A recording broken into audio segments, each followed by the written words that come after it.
আবারও সংঘর্ষে জড়ালো রাজধানীর স্বনামধন্য দুই কলেজ, ঢাকা কলেজ আর ঢাকা সিটি কলেজ। আর সংঘর্ষের কারণ কোচিং সেন্টারে দুই কলেজের শিক্ষার্থীদের আইডি কার্ড নিয়ে দ্বন্দ্ব। সেখান থেকে আজ শিক্ষার্থীদের মাঝে সকাল থেকে উত্তেজনা, দফায় দফায় ধাওয়া পাল্টা ধাওয়ার, ইট পাটকেল নিক্ষেপ। এদিকে পরিস্থিতি স্বাভাবিক রাখতে পুলিশ সাউন্ড গ্রেনেড এবং লাঠি চার্জ করে। আর এতে আহত হন উভয় পক্ষের বেশ কয়েকজন শিক্ষার্থী।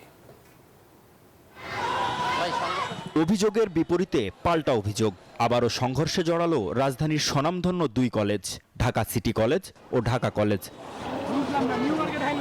সকাল থেকে দুপুর পর্যন্ত সায়েন্স ল্যাব এলাকায় এ সংঘর্ষ। ধাওয়া পাল্টা দেওয়ার ঘটনা, করা হয় ইট পাটকেল নিক্ষেপ, বন্ধ হয়ে যায় যান চলাচল।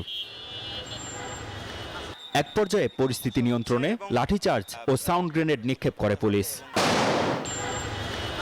সিটি কলেজের শিক্ষার্থীদের অভিযোগ, রাস্তায় বাস আটকিয়ে আইডি কার্ড ও তাদের ওপর হামলা করে ঢাকা কলেজের শিক্ষার্থীরা। পুলিশ বারবার আমাদেরকে থামাই দিতেছে যে পুলিশ হচ্ছে লোকদের ব্যাপারে অ্যাকশন নিবে, বাট কোনো তো অ্যাকশন নিতেছে না। পুলিশ আমাদের বিরুদ্ধে অ্যাকশন নিতেছে। আমাদের একজন শিক্ষার্থী জানতো না এই ঝামেলা হয়েছে, তো ওই সাইড থেকে আসতেছিল, আসার সময় ডিসি প্লাপানে ধরে ওকে ছুরির আঘাত করছে।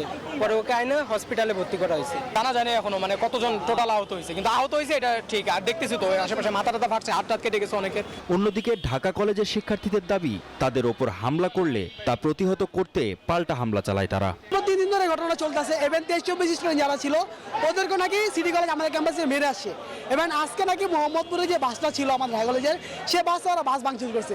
এটাই আমরা এখন ওরা মারামারি করতেছে, আমরা এসে নিয়ে যাইতেছি ভাই। এটা যদি আমরা না নিয়ে যাইতে আজকে মনে করি সিটি কলেজের কিন্তু অবস্থা খুবই খারাপ হয়ে যেত। যারা ওরা পারতেছে না, শুধু শুধু একটা মনে করি ইঙ্গিত দিয়ে মারামারি লাগাই দিতেছে। পুলিশ বলছে 3 দিন আগে এক কোচিং সেন্টারে দুই কলেজের শিক্ষার্থীদের আইডি কার্ড নিয়ে ঝামেলার শুরু। আর সেখান থেকেই আজকের ঘটনার সূত্রপাত। গত কয়েকদিন আগে তারা উদ্ভাস কোচিং সেন্টার একসাথে মনে হয় তারা কোচিং করে।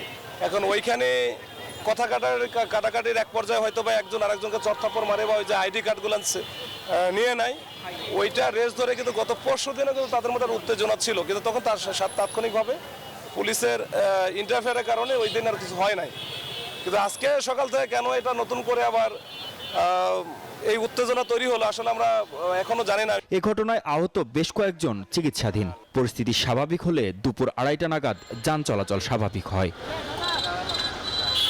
মাহমুদ হাসান, নিউজ 24, ঢাকা।